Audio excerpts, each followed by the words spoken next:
We're celebrating America's top 200 CPAs. This is the IssuesWatch podcast.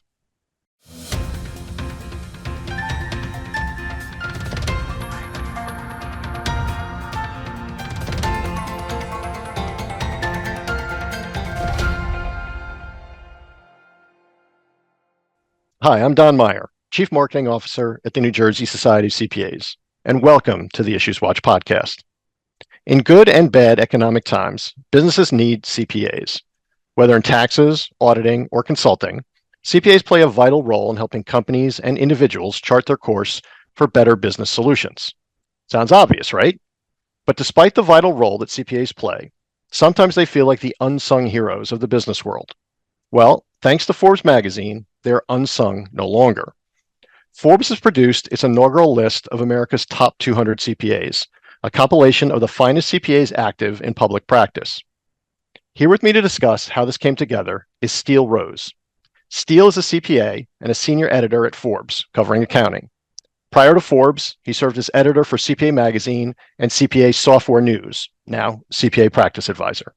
Welcome, Steele. Thanks for having me, Don. It's my pleasure to be on your program. Oh, well, thanks again.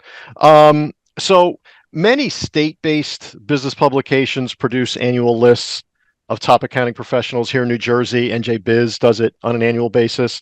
But this is the first national list of top CPAs that I've seen. What sparked Forbes to put together this list? Well, it was actually the brainchild, Don, of our chief content officer, Randall Lane. And Randall's an innovator, and he's the one that came up with 30 under 30, which has really gone worldwide now, and lots of different renditions of it. He then realized that there was this recognition that Forbes is famous for. One of his quotes is, "You're not really a billionaire until Forbes says you are." So he began this initiative, and we've already announced, of course, the top 200 CPAs, and preceding that, we announced the top 200 lawyers. We're going to announce the top 200 architects, and then it'll move through the professions, and then we'll progress further and start recognizing the best in state. And then who knows? It's been really well received. I guess because people would like to see something that people are acknowledged in key professions. And so they hired, people like me, and then hired a practicing lawyer and journalist to recognize the top lawyers and recognize the top architects by former Architectural Digest senior editor. So he wanted to do it the right way, and I think he has. Oh, that's great. And that actually leads to my next question.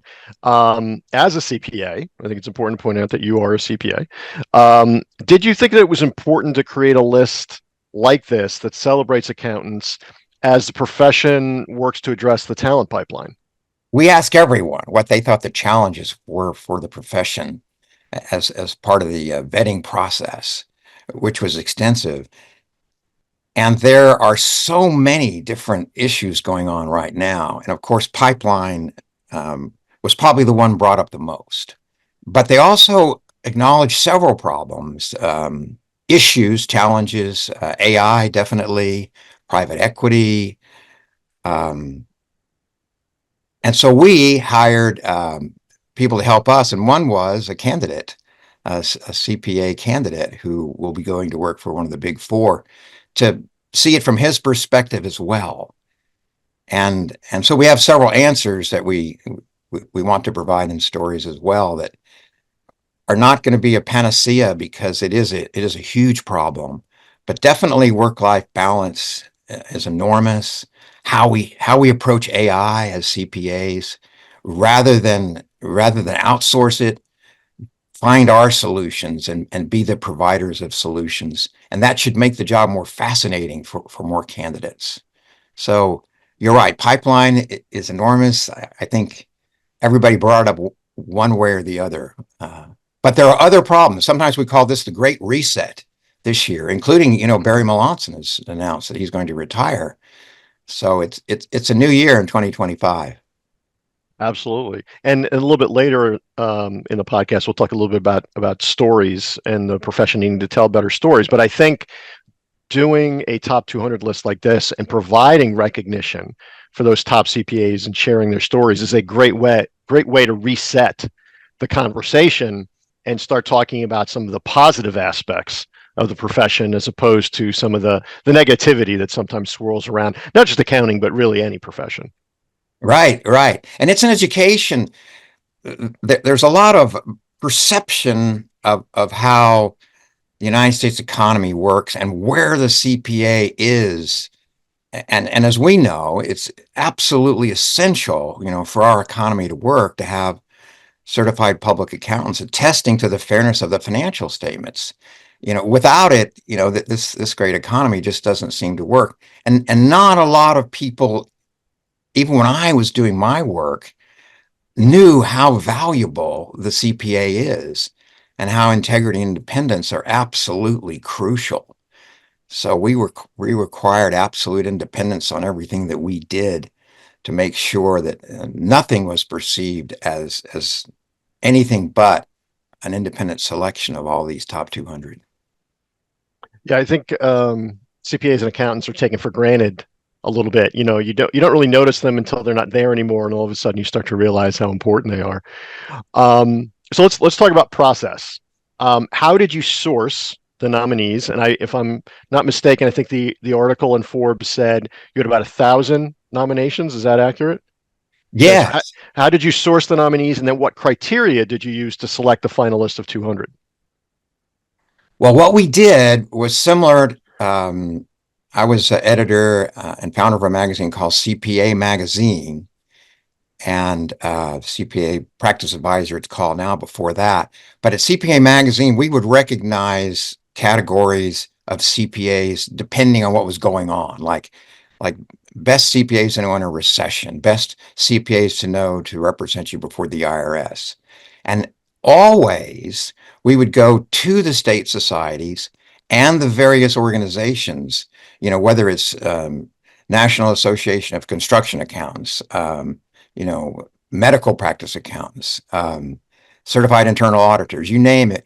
We went to all those organizations to find from them or somebody that already recognized, somebody that's already a major contributor to the profession, to the community at large, somebody who's already received a significant award. But we also want them to be active and in public practice.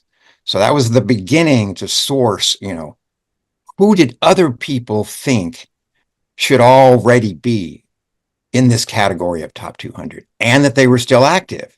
So you have some fabulous people that are simply retired now and wouldn't then make this list because they needed to be active people. And that was also to make the list useful, like the top or best in state will be somebody more local to you. Go, oh, well, this is the best in my state, according to, a third party, in this case, Forbes. So that may be somebody that I would like to deal with because somebody else has already vetted them. We also did this 10-point evaluation, a scoring process we call the TICO score, to consider everything from their credentials to their community involvement, their dedication to diversity, their professional success. Of course, the fact that you and I know if a CPA is active, there's not a problem. But we also sent them through a background check to make sure that everybody was ideal in that regard too.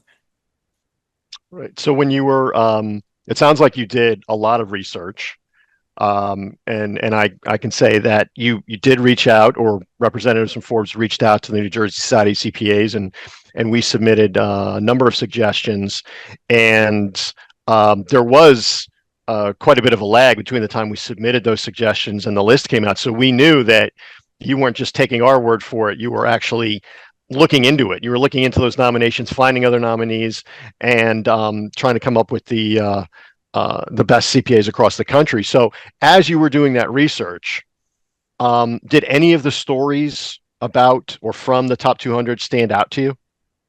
Oh, yes. Yeah. Terrific. I'm glad you asked that, Don, because what we finally determined and the way that this Forbes process works is they want to feature at least 4 people.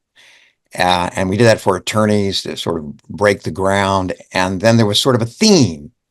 And the one that really came to mind after we saw all the people, and it was just a cross section. It was the leading partners in the big 4 firms. It was small practitioners. It was people who specialized in whatever, and we wanted to be a cross section of America, as well as a cross section of the different people in America. So when it was all said and done, and we looked at everything, we noticed this emergence, whether it was a big 4 partner or a smaller firm, that these people that defied the odds. And so it ranged from Tony Argies, who a partner now with BDO, but built the firm that he was with to a top firm. He was actually air flighted into America when he was 6 years old from Cuba. Wow. Yeah. And then his first stint with his first CPA firm didn't go well. And so he just dedicated himself and built his practice, and then merged it with BDO. And that was the theme, whether it was Tony or Stephen Harris, who leads Reuben Brown in St. Louis. His father had a sort of drapery business that he worked with, and he really liked business. Another example is Katerina Mozingo, who came to America from Costa Rica, and then achieved all the way up to the tax partner at her firm, Aldridge Bolden in Alabama. So that was the theme. And even Paul Knopp, he wasn't necessarily, he was the first child in his family to go and get a college education. And of course, then he moved up through KPMG and became their senior partner. In the CPA profession, we noticed a theme where people can come from anywhere and excel. Yeah, it's interesting you mentioned that. We recently did an event with the Center for Audit Quality through their Accounting Plus program, did an event at Barringer High School in Newark, New Jersey. And we had 3 members who spoke to around 70 high school students there. And for the 70 students, I'd say for about half of them, English was not their primary language. And what was remarkable about the 3 stories that these members shared was that each one of them, they were the first member of their family to graduate from college. One, in fact, similar to your story about someone being airlifted over from Cuba, this was slightly different, that her family moved from China to Sugar Land, Texas.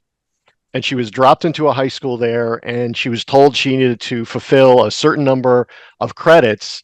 And the reason she chose accounting, it was because she was handed a list of electives, and it was the first thing on the list. And so she kind of took to it. She found its way. But I think that's the one thing that struck me about the 3 stories I heard that day, where there's no one path that leads you to a career in accounting or becoming a CPA. Sometimes, as you put it, sometimes people just want to understand business better, so they learn accounting.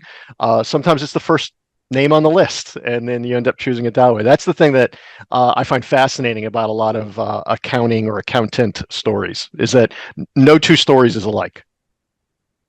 It's so true. And I've often heard people that excelled in the accounting profession, they say, well, first I kind of wanted to be an engineer, but some of that math was so rugged and it wasn't practical to me. So I gravitated toward accounting. And I think there's sort of a will to understand things very well among CPAs. They really want to get their arms around it. And so in any business at all, you really have to know the language of business to get it. We've talked a little bit about 2025. Is there going to be a 2025 top 200 list? Oh, yes. I'm so glad you asked. We definitely will have it. And with the work Forbes has already done in understanding how wealth advisors work, they've now vetted and recognized 8,507 wealth advisors across the nation on their best in state wealth advisor list. So we're not going to be able to come out of the gate that extensively because that's been going on for several years. But we're going to recognize best in state in the fourth quarter. And so we're going through the similar process. But when we were completing the top 200, the sad part of any, top listing, Don, is the fact that you have to stop at a certain number. Right. And so for whatever reason, especially when it's broad based on whatever the size of the firm is and wherever they are in America, to be able to do best in state now, we'll be able to recognize at least 500 or more. And we're going through the same process again to make sure that anybody where a CPA who's in public practice may already be recognized. That third party corroboration, I guess from my experience as a CPA with accounts receivable or cash accounts, you have to have somebody else say that they've already contributed to their profession. They're already successful at what they do. They already contribute back to society at large.